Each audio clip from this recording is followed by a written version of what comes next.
Oh, he's got that fire burning to tell stories. And it's been burning a long time. I'm very happy about that. He's the author of the successful Peppermint series and mysteries. He grew up in an oil refinery town, Phillips, in the Texas Panhandle. Um, and after a career of working in an insurance company, he turned his focus to writing stories, probably because Liz needed him to do something, get out of her way. So he became a published author, and his dream is still continuing to evolve. And so make him welcome. He's going to have a lot of good information for us. So I hope you brought your 2 pages that you were supposed to. So I'll turn this over to Bill.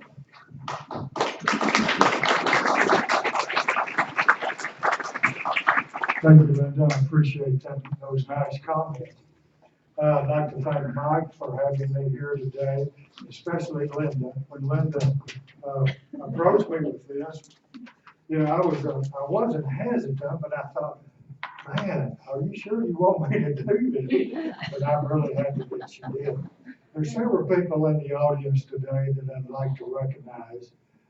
Liz, my wife, over here in the front row. I tell you what, she's really a blessing to me in more ways than you'll ever know. But she's helped me become my marketer. And she's learning a lot, and she's really good at it. And where's Jody? Oh, there's Jody. Jody Thomas. Wow, how many people has Jody helped with her career? Let's give her a hand. Got some more to say on Jody in just a moment. And Phyllis. Where's Phyllis? Oh, Phyllis. We've got a story to tell, don't we? You know what it is. When we went to Lubbock. Oh, my God. All right, Liz is here. We won't get into that.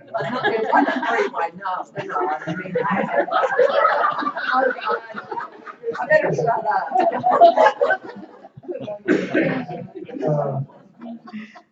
Patsy Dawson, back here. I've got something to say about Patsy. All of you know Patsy. I hadn't been writing long. In fact, it might have been the first or second meeting that I came to the Panhandle Professional Writers. Well, Patsy I was in the first group with her critique group. A lady by the name of Paula Taylor, which used to live in Amarillo, but now lives in Lubbock. I tell you what, I've learned a lot from that first critique group, and I owe a lot to Patsy for her help on that. Okay, a little bit about myself. Linda's already told a little bit about me, but I'm an old Panhandle person. Raised in Phillips, Texas, oil field. My family worked for Phillips Petroleum for many years. And about 5 years before I retired, I had an idea about writing.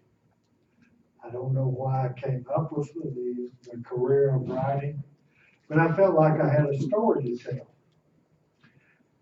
And we moved from Odessa in 2009, and that's where I met a guy by the name of Harry Haynes. I'm from Canyon now, but I met a guy by the name of Harry Haynes. Many of you know Harry. He lives right around the street from me.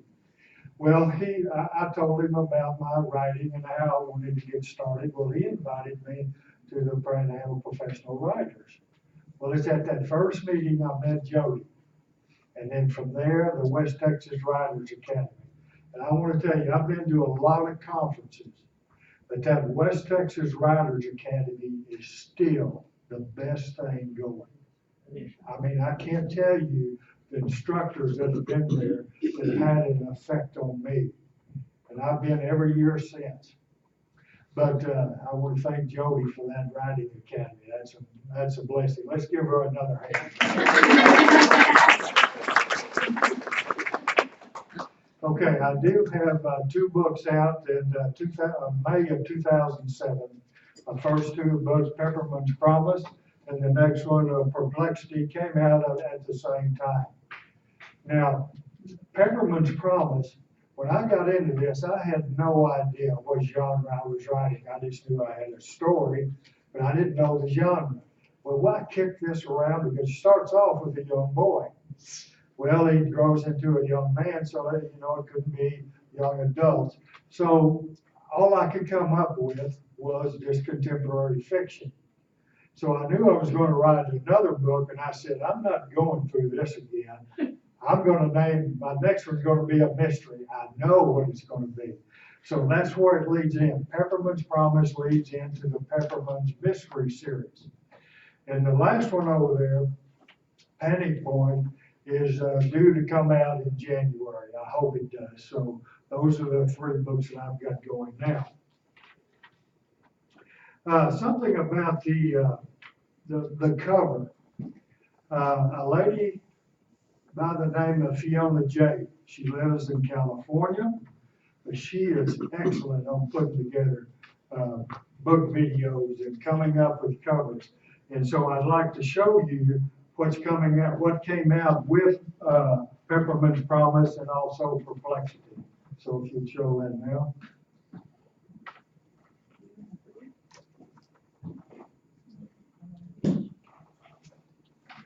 Oh, there's no sound. We told me anything. No sound? Well, play like there's music. Oh, no.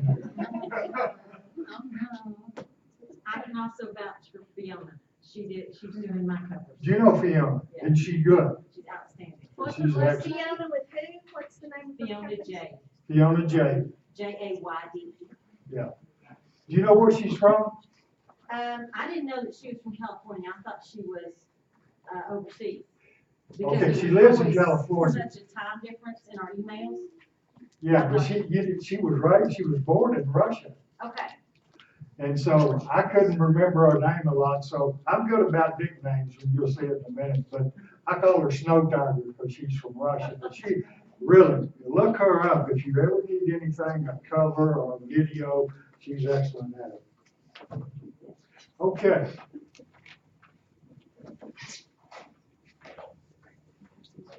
Let's see, let's go, there we go.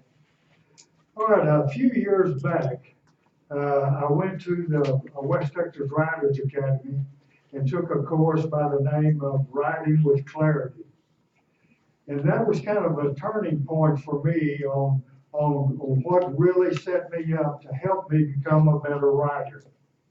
The lady that taught the class, and I think she was there last year, and I'm sure she'll be there this year, her name is Lori Freeland. And she is now my editor. She's a good one too. This one class helped me more than anything to put words together in a meaningful way and a clear way for the reader. So let's look at the definition of clarity. And the material that I have here today comes from Lori. But the purpose of clarity is to make your writing clear, concise, and ready to read by others. Okay, now before we get into that, I'd like to talk a little bit about the books over here that we have. The first one, the more resources you have, I'm not telling you something that you don't already know, but the more resources you have, the more validity you have in your writing. But this first book, now, how many in here write crime and mystery? Do we have any? Okay, that's excellent. But this first book, Forensic Speak, is written by a lady by the name of Jennifer Dornbush. And about 5 or 6 years back at St. Louis, the Christian Fiction Writers Conference, I took her class. And I've got an interesting story to tell about her. She grew up in a house where her dad was a medical examiner and performed autopsies. Now, the county was small, and so her dad did autopsies there at the house. And I've got to tell you this story because you won't believe it.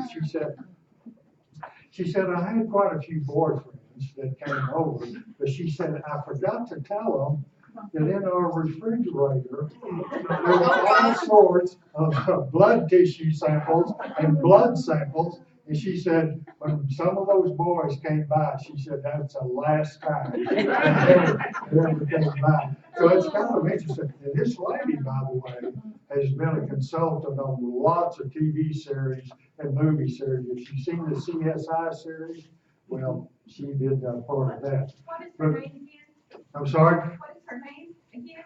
Jennifer Dornbush, Dornbush. And I'll leave these books out for you if you want to come back. But it's an excellent book. Okay, and I used that in my book Perplexity, and it came in very handy.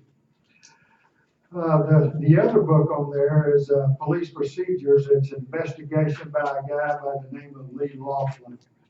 And I saw this guy on one of the news shows on television. And it helped me on interrogation, which in Perplexity, there's an interrogation scene. In fact, there's quite a bit of it. But I was impressed with this book because interrogation techniques is totally different today than what you may have read about 10 or 15 years ago. Really fascinating. There's more psychological in the interrogation than you would think. But it's an excellent book, and you can take a look at it later. There's several other books up here. Proofreading Secrets by Kathy Ives. I use this book all the time because Kathy Ives was a publisher, been a publisher since 1989, and she's the founder of the Christian Pen organization for proofreaders and editors. It's a network of people. But I use this book for punctuation and grammar. So after we'll leave it, if you're interested in that, if that's one book, I would recommend it would be that one. And there's two other books up here. A lady by the name of Angela Ackerman and Becca Puglisi. And one of them is Negative Trait Thesaurus. If you need a character, everybody has a character in your book that's kind of a negative person. Well, this gives you some really good ideas about how to develop that negative person. Also, there's an emotional thesaurus that's good in there too. And I flip through this all the time. So those are excellent books. Okay. This is what's called an emotional wheel. Liz found this one day.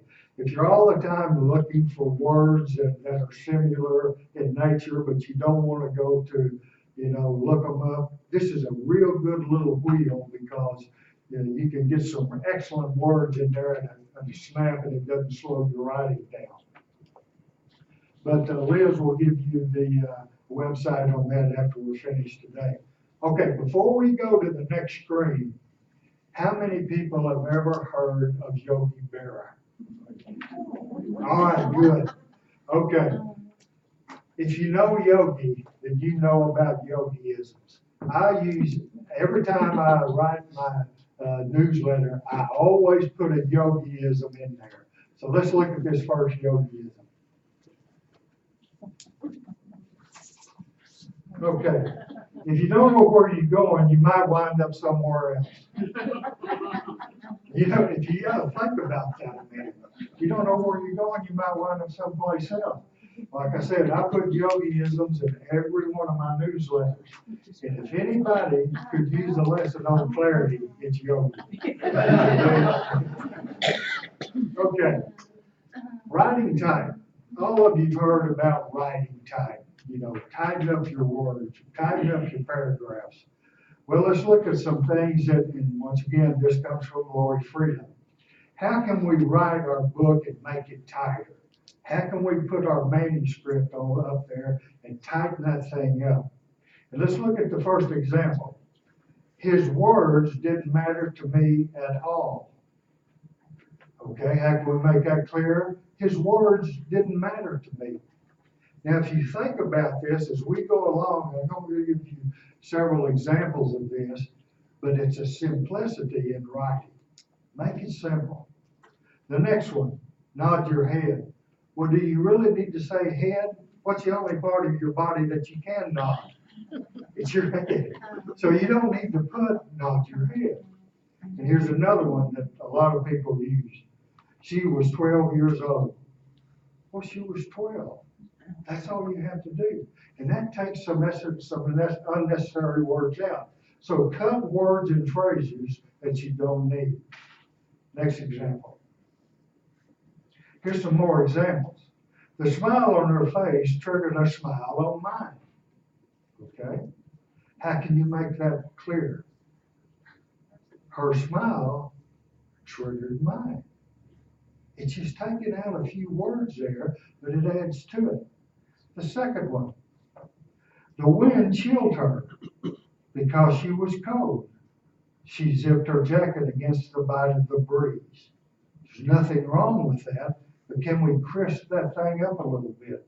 All you need to say is, she zipped her jacket against the chilly breeze. So we need to watch out for saying the same thing twice, because as you know, if you repeat yourself several times, the reader may not catch it.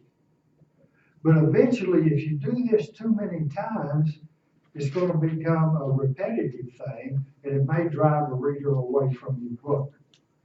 Okay? Okay, there is a time to use repetition. We've all heard, well, don't use repetition, but there is a time that you can use it. Let's look at the example, and listen to me as I read this. He doesn't say anything. He doesn't do anything. He doesn't even block her hand when she slaps him hard. That's repetition, but that's pretty profound. So you can use repetition on purpose when you want to draw out emotion. Now, the example that I gave here, it's a rhetorical device known as anaphora. And all anaphora is, it's repeating words or phrases 3 or more times to develop an emotional effect. Okay. When readers look at the page on the left and look at the page on the right. When readers see a page on the left, what do they process? What do you process when you see this page on the left? Lots of words. It's what? Too many words. Too many words. Too much. Okay. All right. What the page on the left, what it says to me is it's difficult. Before I ever read this, it was difficult, hard to process. But put the same words on a well-paragraphed page, suddenly your reading becomes easy. You could have the same words on both pages here, but which one appears to be the easiest to read? Makes you take a breath after you read this word. I'll tell you a story. When I was 16, I read a book, The Rise and Fall of the Third Reich by William L. Shirer. I started reading it. He wrote like this. It took me 6 months to read that book because I'd read it and, I just couldn't go for more than 4 or 5 pages. But I didn't realize at the time the material was difficult for a 16-year-old anyway. But when it was like this, it was just too difficult, too hard to process. But the page on the right, this white space is a psychological trick. All of you've heard about white spaces or keeping it clean. The 2 pages, once again, may have the same material on it, but which one reads easier? Without a question, the one on the right. Bill, Lori mentioned in one of the classes I was with her, also that on our Kindles or any of the e-readers, that sometimes when you're typing it on your computer, that it doesn't look like a block of text, but in fact, if someone gets an e-reader and they raise the font size to make it more easily read, it'll turn into a block of text unless you put a lot of paragraphs in there. Sometimes you may not really need a new paragraph, but you might want to do it just so that visually on an e-reader that's got large fonts, it will still break it up like you're showing on the right. Yeah, that's a good point. Make this thing easier. And I'm going to say this, repeat myself many times, but try to make things easy. Don't make it difficult. But that's a good point. Very good point. Okay, next screen. Just go ahead and read that. Hey, let me ask you a question. Does Snoopy understand white space? Snoopy gets it, Snoopy gets it. Okay, the next one. Say what you mean. Now Lori sometimes puts the word writerly on there, and when I get back her edits, she'll put, the little, you're being a little too writerly. All right, well, what does writerly mean? Let's look at this first sentence.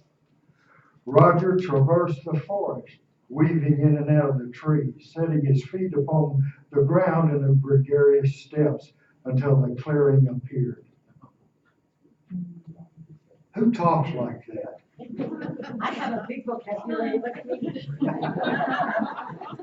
Okay, some people may talk that way, but most people do not. So let's look at the next thing. Roger weaved through the great oaks until he reached the clearing. Keep it simple. And sometimes we use words on pages that people don't use in real life. But just stay simple. To me, that has a lot to do with my writing. Liz says it's easy for me to keep things simple because I'm kind of simple to begin with. But for some of you out there, try to remember that. Okay. Say what you mean. Here's another example of being writerly. I'll come around and fetch you in my Hummer at 6 o'clock on the dot. How can you make that simple? I'll pick you up at 6 o'clock. We don't need all those other words. Okay, repetitive name calling. Oh, here's a good one. Hey, Joe, how are you? Fine, Jane. You? Joe, did you want to go for a drive? Sure, Jane. And that's a great idea. That reminded me of my primer book when I was in the first grade. It's just, people don't talk that way. But for some reason or another, when people start writing, something screwed up, it goes on with them. They try to be something that they're not. But just notice that conversation, and I bet if you'll, delete some of those names, it's just going to sound a whole lot better. Drawn out action. Okay, here's another example. I popped the top of my coat, lifted it to my lips, tipped the coat back, took a drink, swallowed, and set it back on the table. All you gotta say is, I sipped the Coke. Why? Because it's simple, especially when it comes in everyday action. When you write, I sipped my Coke, the reader understands it has to be opened and tipped back. Now, when I read books and people put too much in there, it makes me think, do these people, why do they do that? Are they trying to be helpful, or do they just think I'm stupid? But it's really true. Make that thing, just get to the point. Okay? Avoid words like it, this, those, things, them, that. Here's 2 examples. After that, it was over. After the family had 4 members, it was full. Okay, let's look at the clarity. After the family had 4 members, the house was full. Very basic. Put in real words if you can. Sometimes you have to replace a vague term with a real word, and you have to use it, and that's okay. I'm not ever saying don't use it, but it's a vague term. It means what? What does that mean? What does those mean? What do things mean? Because to the reader, they may not, it's just a vague term. So, but most of the time, you can replace vague words with actual words. And if you can, be sure to do it. Sentence length and structure. Let's look at the first one there. Too many long, windy sentences tires your reader. Have you ever read a book that had a sentence in there that was 3 or 4 lines long? It was tiring. But by the same token, too many short, choppy sentences put your reader on edge.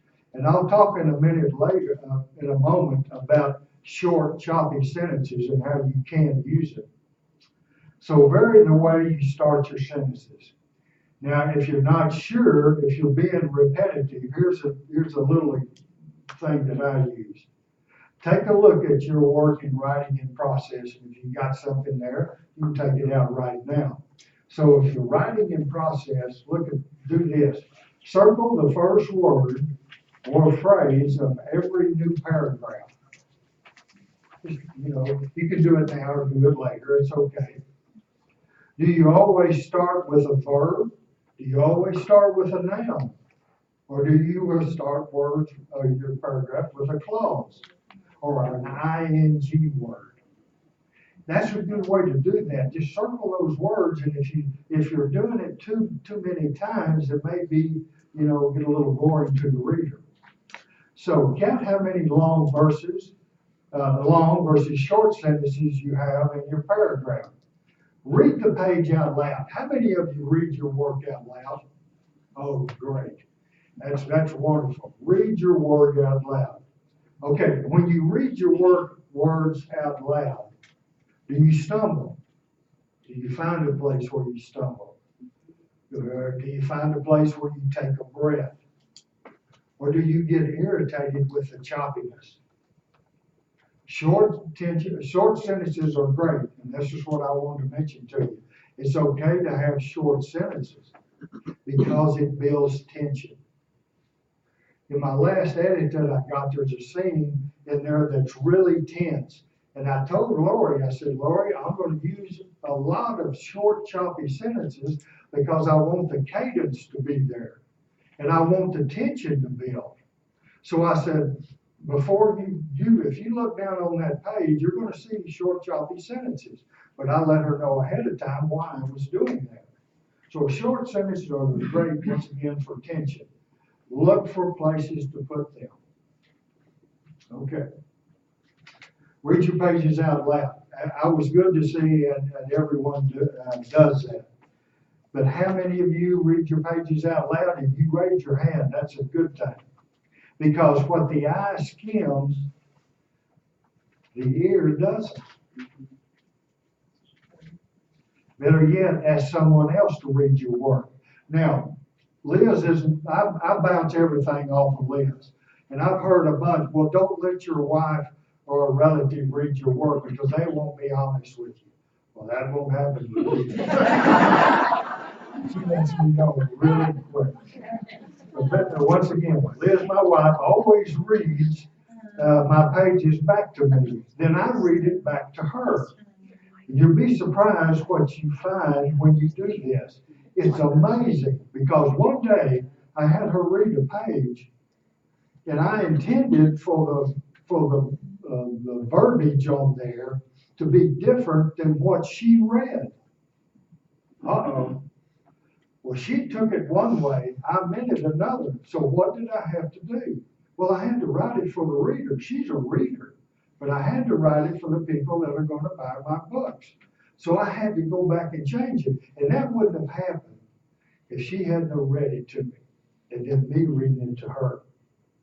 So Liz does a good job of interpreting. She's figured me out.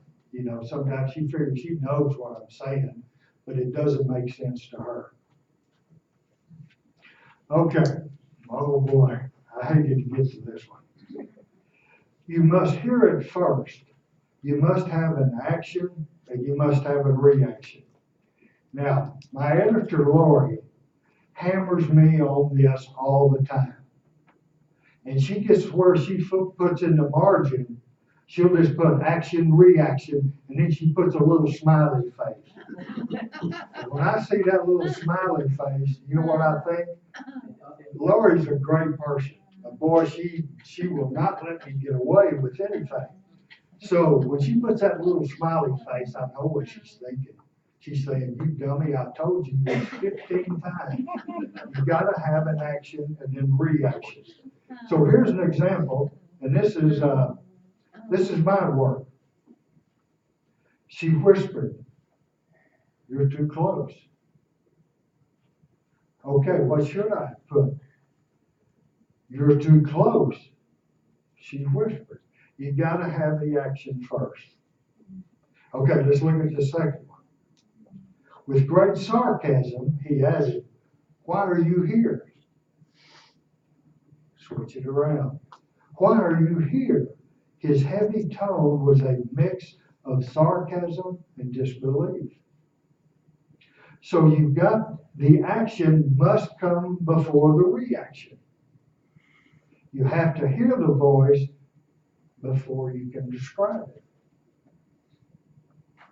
Okay, now I just threw this in because it looked good. You know you're a writer when it takes a 15-minute, when you take a 15-minute break and that ends up lasting for 10 months. And boy, did that hit home. All right, next one, ing words. Now, Lori, this is another thing Lori hammered me on. My editor says, don't start a chapter with an ing word. I had Liz offer to do the research on this, and here's what she came up with. There's a new rule floating around in the industry that says starting a sentence with an ing word is a sign of an amateur.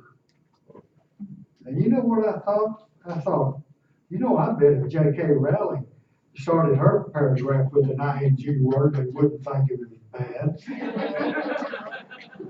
So, I take if this is well, the verdict's still out on that. One time I did start a paragraph with an ing word, and Lori said, don't do that, so I don't do it. Okay, getting rid of I. Now this is hard for me to do because I write in the first person. I go back on every page and count the I's that I have. Boy, this is really hard for me. You write in first person, it's just hard to get away from it. And once again, this is an example of my writing. If I didn't get answers soon, insanity would destroy me.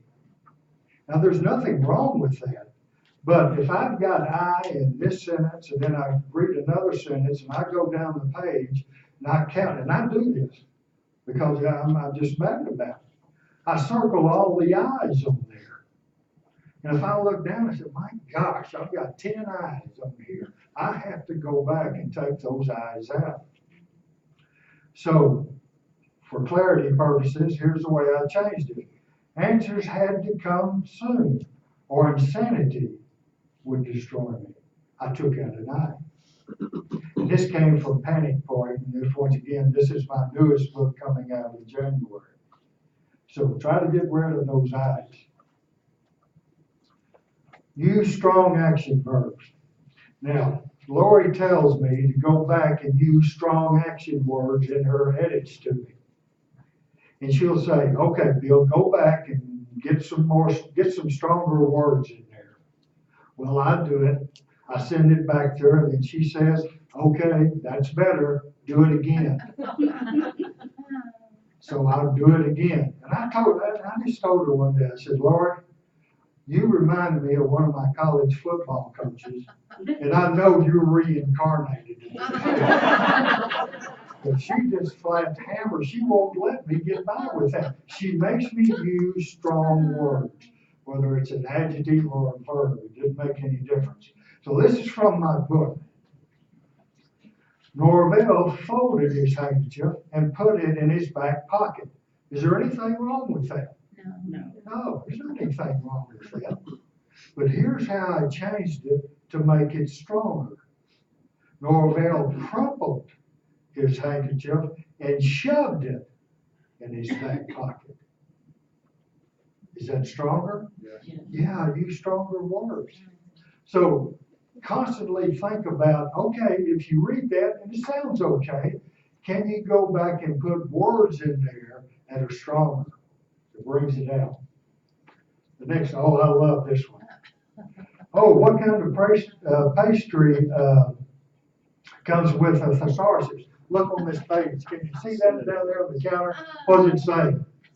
Synonym rolls. I thought that was pretty cool. That kind of rise out of people. What's that? What's that? That kind of rise out of people. Okay. Let's take a little break. There's a colored sheet in front of you. Now, let me explain what this is. Last summer, how many of you know who Margie Lawson is? Let me tell you something. She is a great coach. And she has a psychological background.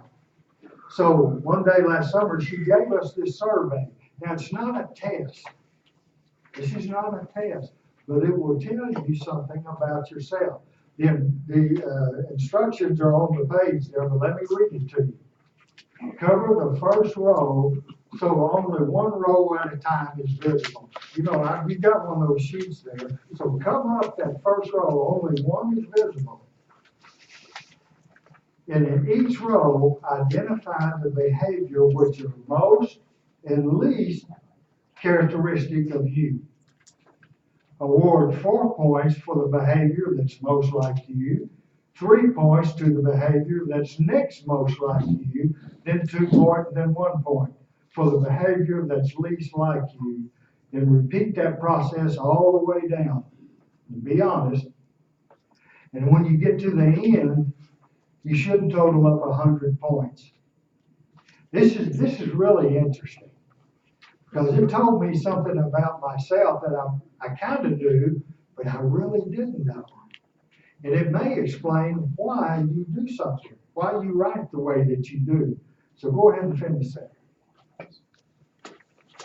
Is it columns or? Yeah, down like this. You're going to do This way. like that. Rows. Cross. Yeah. Rows instead of columns. Do it across.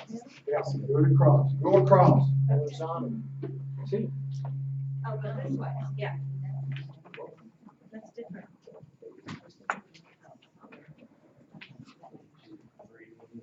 Now like this. Okay.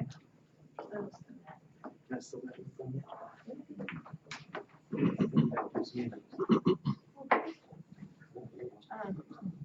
There's one right there. Okay, I'll come back to that.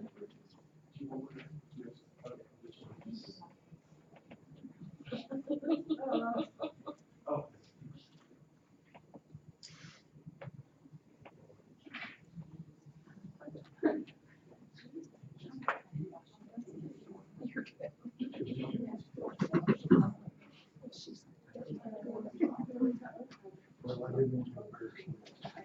Too late. Yeah,